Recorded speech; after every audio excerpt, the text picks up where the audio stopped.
Share market को मैं समझना आसान कर देंगे। 5 पॉइंटर पकड़िए, समस्याओं का समाधान कर देंगे। जिस भी कंपनी में आप इन्वेस्ट करना चाहते हो उसका कम से कम 11 साल का हो सके तो ट्रैक रिकॉर्ड बाजार में मिलना चाहिए। कंपनी की जो ग्रोथ है वो जीडीपी की ग्रोथ के मुकाबले 2 गुना ग्रोथ होनी चाहिए। कंपनी जो चला रहा है उस पर नजर जरूर रखो, उसको बोलते हैं लीडरशिप। कंपनी का रेवेन्यू, इसका यूनिट सेल, ये दोनों 10% ज्यादा बढ़नी चाहिए। दोनों में फर्क है। डॉक्टर विवेक बिंद्रा, न्यूज 24 पर आपका स्वागत है। वैसे तो आपको इंट्रोडक्शन की कोई जरूरत नहीं है। यूट्यूब के राजा, बड़ा बिजनेस के founder, motivational speaker, business consultant. पहला सवाल, अब शेयर मार्केट की हर कोई बात करता है लेकिन समझ में किसी को नहीं आता। मुझे भी शेयर मार्केट के बारे में ज्यादा कुछ पता नहीं है, बस इतना पता है कि कभी कभी लॉस में चले जाते हैं और कभी आपको बहुत प्रॉफिट मिल जाता है। So how this works, I want my viewers to know this. देखिए, ये बात आपकी सही है, ज्यादा लोगों को जानकारी नहीं है। इंडिया में केवल अभी भी 3.5 पौने 4% लोग ही शेयर मार्केट में इन्वेस्ट करते हैं, पर अमेरिका में 55% लोग इन्वेस्ट करते हैं शेयर मार्केट, ऑस्ट्रेलिया में 40%, यूके में 33%, जापान में 30%। इंडिया में अभी पूरी अंडरस्टैंडिंग नहीं। आज शेयर मार्केट को मैं समझना आसान कर देंगे। 5 पॉइंटर पकड़िए, समस्याओं का समाधान कर देंगे। पहला पॉइंट क्या है? देखो, पहला मैंने आपको फाउंडेशन समझा दिया, कैश ग्रोथ प्रॉफिट। जिस कंपनी का कैश फ्लो खराब है, जिस कंपनी में लगातार हर महीने हर साल ग्रोथ नहीं हो रही है और जिस कंपनी में प्रॉफिट नहीं है, वहां तो इन्वेस्ट करना ही नहीं। दूसरा, अब शुरू करते हैं। हम ये तो फाउंडेशन था, 5 पॉइंट ले लेते हैं ताकि आपको शॉर्ट में पूरा ज्ञान मिल जाए। एक याद आ रहा है, मैं एक शो करती हूँ जिसका नाम है रिमझिम के 5 पॉइंट्स, और उसमें मैं कोई भी टॉपिक के 5 पॉइंट्स बताती हूँ। तो ये मुझे बिल्कुल अपना सा लग रहा है कि आप 5 पॉइंट में बताने वाले हैं शेयर मार्केट की सच्चाई। प्लीज। तो अब हम आपके साथ कनेक्ट कर गए। देखिए, 5 में ही बताते हैं अभी आपको। हम ये विवेक बिंद्रा के 5 पॉइंट हैं।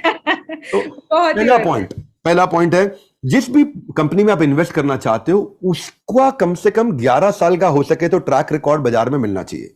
ठीक है। यानी कि उसने इकोनॉमिक साइकिल के अप्स एंड डाउन 11 साल में देखे हो। 11 साल में कहीं तेजी भी देख ली हो, मंदी भी देख ली, और उस दौरान वो कभी इलीगल एक्टिविटी में ना घुसा हो, उसका ट्रैक रिकॉर्ड पूरा मिल जाए। 11 साल की कम से कम ऑपरेटिंग हिस्ट्री मिल जाए, उसको एनालाइज कर सको। जैसे आयशर है, आयशर 73 साल से चल रही है।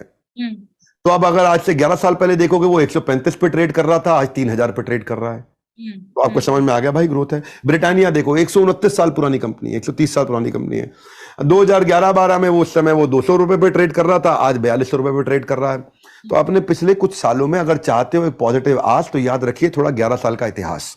ठीक है, ठीक है। दूसरा पॉइंट, कंपनी की जो ग्रोथ है वो जीडीपी की ग्रोथ के मुकाबले 2 गुना ग्रोथ होनी चाहिए। यानी कि जितनी तेज देश ग्रो कर रहा है उससे 2 गुना 3 गुना ग्रो करना चाहिए। जीडीपी है कि भाई एक साल में देश एक साल में कितना ग्रो कर कितना माल बेचता है पूरा का पूरा देश, एक साल में कितने का सेल्स कर रहा है। कंपनी की ग्रोथ तो जब जीडीपी की ग्रोथ से ज्यादा, यानी कि कंपनी देश की ग्रोथ से ज्यादा डबल रेट पे ग्रो कर रही है ना। अभी जैसे उदाहरण के रूप में हमारे देश अगर 5% पे ग्रो कर रहा है तो कंपनी कम से कम 10% पे 2 गुना ग्रो करनी चाहिए। मैं रैडिको खैतान का एग्जांपल देता हूं। देश की जीडीपी 6% थी, रैडिको खैतान की जीडीपी 23% थी। क्षमा चाहता हूं, जीडीपी कह रहा हूं, कंपनी ग्रोथ।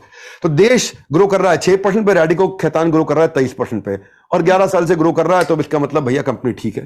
तीसरा पॉइंट, कंपनी जो चला रहा है उस पर नजर जरूर रखो, उसको बोलते हैं लीडरशिप। क्या उन्होंने कोई एंट्री बैरियर बनाया? उनके प्रमोटर का बैकग्राउंड देखो, लोग कैसे हैं, उनका फोरकास्ट अचीव होता है नहीं होता, वो खुद तनख्वाह कितनी लेते हैं। ऐसा तो नहीं खुद बहुत मोटी तनख्वाह ले जाते हो, पैसा अपने घर पे ले जाते हो, है ना। क्या वो अपनी हर कॉल पे अवेलेबल रहते हैं? क्या ऐसा तो नहीं अपनी रिश्तेदारी में पैसा बांट रहे हो, रिलेटेड पार्टी ट्रांजैक्शन कर रहे हो, अकाउंट्स उनके ठीक हैं? क्या ऐसा तो नहीं उनके चक्कर में उनकी लीडरशिप बार बार छोड़ के भाग जाती हो? अरे लीडरशिप बार बार छोड़ के भाग जाती हो। क्या ऐसा तो नहीं कि उनके यहाँ कोई ईमानदारी पर सवाल उठते हो, कॉम्पिटेंट है, पैशनेट है, ये नहीं कि 10 धंधों में लगे पड़े हैं, इसको बस ऐसे किसी के हाथ में दे रखा है। अगर मैनेजमेंट ठीक होगी तो बात बनेगी। चौथी चीज, प्रमोटर का 51% अगर स्टेक है उसका इंटरेस्ट बना रहेगा। अगर जो मालिक है कंपनी का, उसका खुद का ही 5-10% रह गया है, 95-90% दूसरों के पास है, उसका इंटरेस्ट नहीं आएगा।